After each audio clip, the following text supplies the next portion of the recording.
Ce qu'il faut principalement, il y a deux choses importantes à retenir sur cette 20e édition du Grand Prix Chantal Biya. C'est d'abord le fait que l'épreuve ait pu se dérouler dans un contexte mondial particulier. Et il était important que le Grand Prix se déroule pour l'activité cycliste africaine, puisque depuis le mois de mars, après le Tour du Rwanda, il n'y a pas eu d'autres épreuves sur le continent, des épreuves de ce niveau. Donc le Grand Prix Chantal Biya avait toute son importance.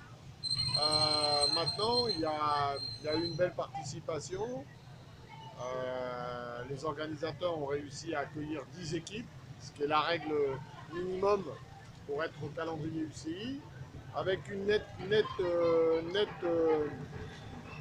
net avantage pour l'équipe du Rwanda qui a montré qu'elle était la plus forte sur cette épreuve. Nous sommes au départ de la dernière étape.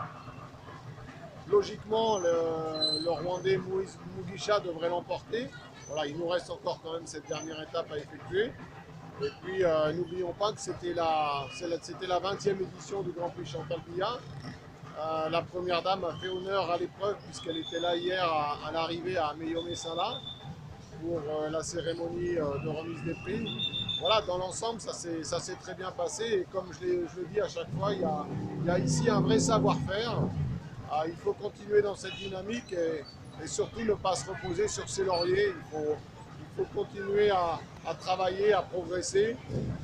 Le Grand Prix Chantal Biya a toute sa place au calendrier UCI Africa Tour.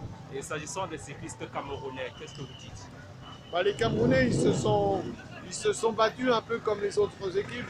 J'aurais envie de dire que sur ce tour, il y avait 9 équipes qui essayaient de s'attaquer à la supériorité du Rwanda. On a vu que l'équipe rwandaise était au-dessus du lot. Voilà.